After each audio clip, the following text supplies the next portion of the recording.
In 1315, the rain never stopped. For 2 years straight, storm after storm rolled across northern Europe, and the crops that were supposed to feed an entire continent simply rotted where they stood.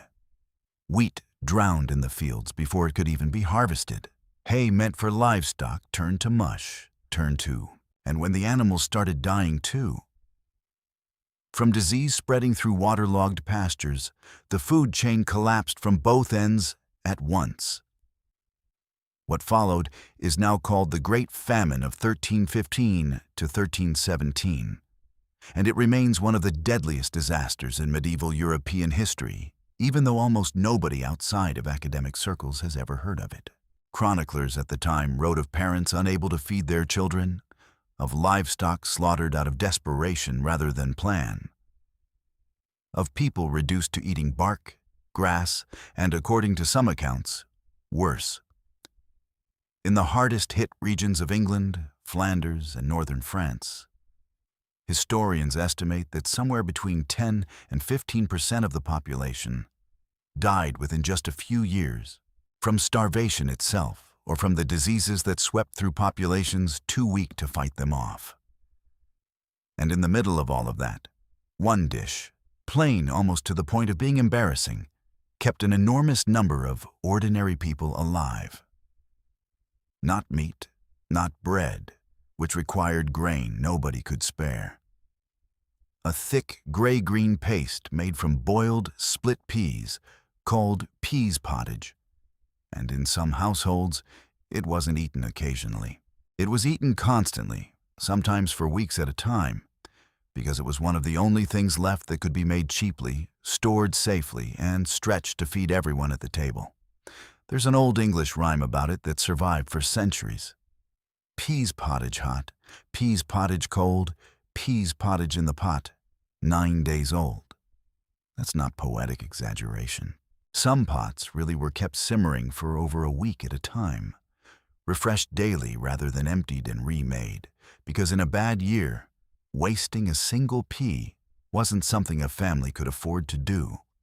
So today, we're going back to one of the plainest, most overlooked survival foods in European history, to understand not just how it was made, but why an entire continent came to depend on it.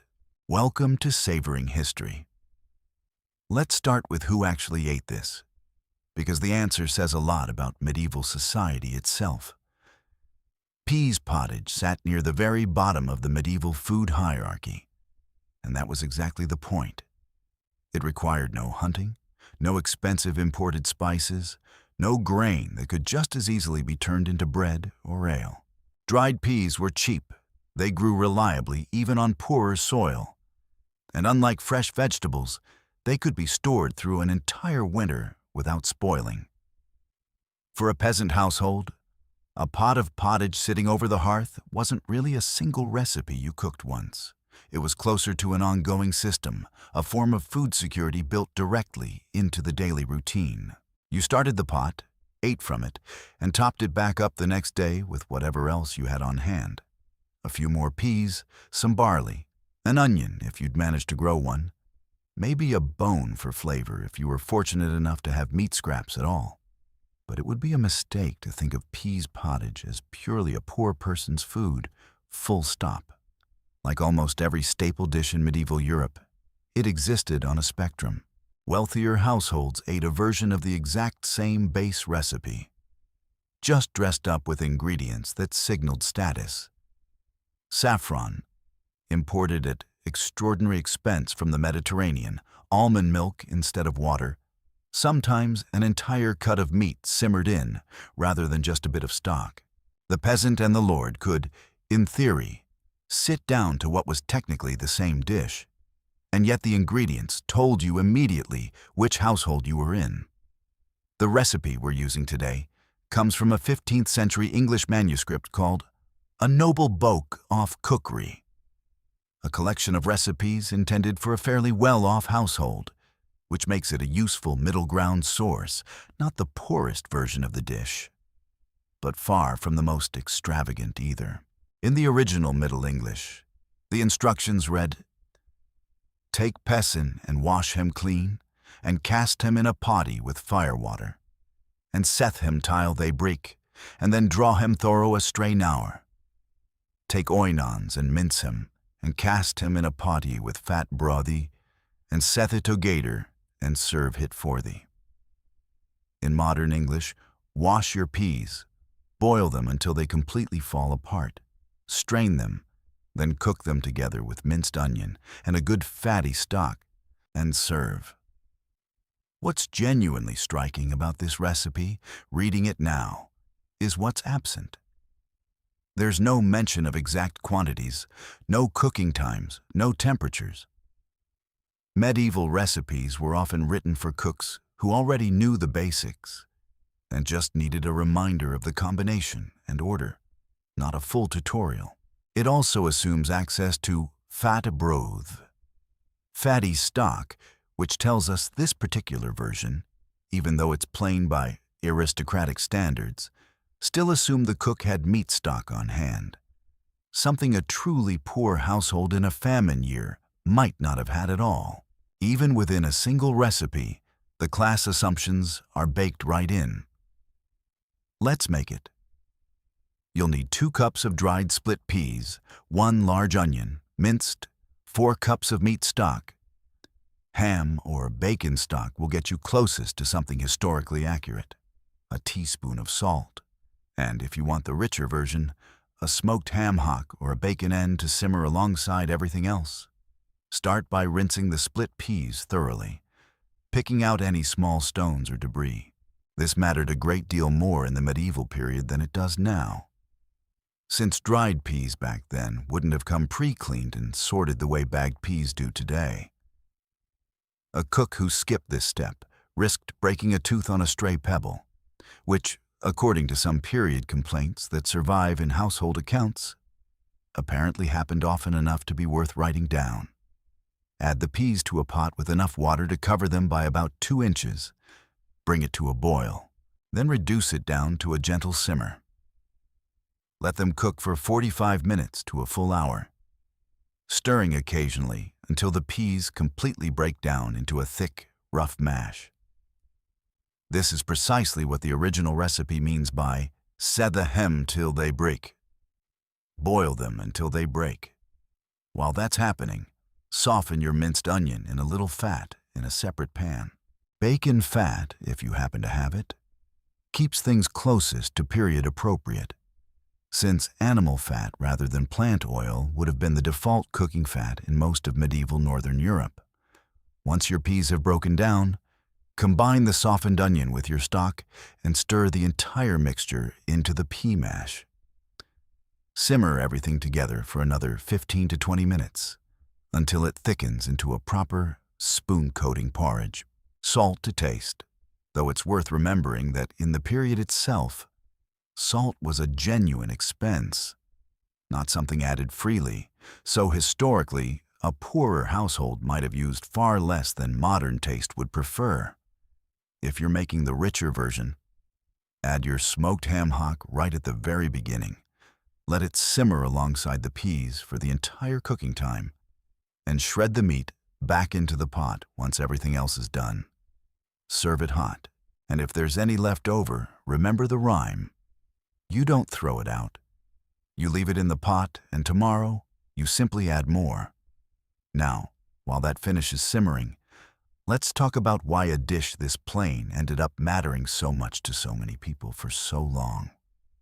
We already touched on the Great Famine of 1315 to 1317, but it's worth understanding exactly how it unfolded, because the scale of it is genuinely hard to overstate. The rains that triggered it began in the spring of 1315, and, according to surviving chronicles, simply didn't let up through the following 2 growing seasons. Grain prices in England reportedly rose to several times their normal level within a single year. Livestock, weakened by wet, moldy fodder, died in huge numbers from disease, which meant that even the wealthy, who could normally simply buy their way around a bad harvest, found themselves struggling. Contemporary accounts from monastic chroniclers describe scenes of communities reduced within a matter of months, to conditions that hadn't been seen in living memory. Some historians have even connected the famine's aftermath to longer-term social instability across parts of Europe in the following decades, since a population already weakened by starvation had far less resilience when the Black Death arrived roughly 30 years later. Peas mattered enormously in this context, but not only as emergency food. They mattered as agricultural strategy. Long before anyone had a scientific understanding of nitrogen fixation, medieval farmers already understood, through generations of trial and error, that a field planted with peas or beans one year tended to produce a noticeably better wheat crop the next. This is why legumes like peas so often appear built directly into medieval crop rotation systems, alongside grains and fallow periods. A pea crop wasn't just food on its own terms. It was also, in effect, quietly fertilizing next year's bread supply. Understanding this helps explain why peas were planted so widely across medieval Europe, even in years that weren't famine years at all. There's also a fascinating linguistic detour hiding inside this dish's name. The word peas was originally already a plural noun in Middle English, functioning the way sheep or deer still do in modern English. One peas, many peas. The singular word pea that we use today is actually a later mistake, what linguists call a backformation, where people assumed peas must be a plural of some singular pea that didn't originally exist, and the mistaken singular eventually stuck. So in a very real sense, the modern word pea only exists because of a centuries-old grammatical misunderstanding.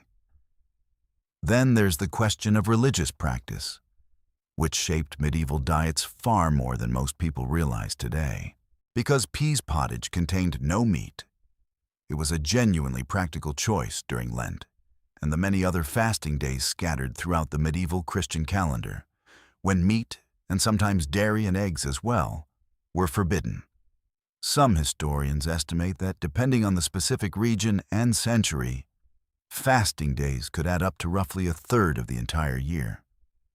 That means a dish like this wasn't simply cheap. It was cheap and compliant, acceptable on days when far more of the household's usual food simply couldn't be eaten at all. In that light, peas pottage's popularity wasn't only about poverty. It was about a food system where economics and religious obligation happened to line up perfectly. And finally, there's the matter of that nursery rhyme again. Because its real history is more interesting than the folk version most people assume, despite how ancient the dish itself is. The earliest printed versions of peas porridge hot, peas porridge cold that scholars have been able to trace only go back to the 17th or 18th century, appearing in early collections of English nursery rhymes. The cooking tradition the rhyme describes is certainly centuries older than that. But it's a useful reminder whenever a piece of folklore feels like it must be medieval simply because the food it describes is medieval, that the rhyme itself often has a much more recent and much more traceable history of its own. All of which brings us back to the pot, which should be just about ready. Honestly, this is exactly what I expected, and also nothing like what I expected. The texture is thick, almost dense enough to hold its shape on a spoon, closer to something like hummus than to what most people today picture when they hear the word porridge. The onion and the fatty stock give it a surprising amount of savory depth for something built from just a handful of humble ingredients. It's not an exciting dish. It was never meant to be. But there's something quietly comforting about it. In more or less the same way, a bowl of split-pea soup is comforting today. Which makes sense, because that's essentially exactly what this is. A direct medieval ancestor of the canned split-pea soup that's still sitting on grocery store shelves right now, 700 years later.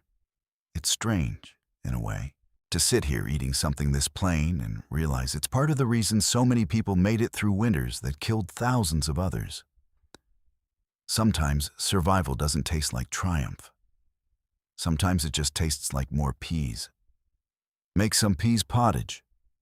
Stay warm, and I'll see you next time on Savoring History.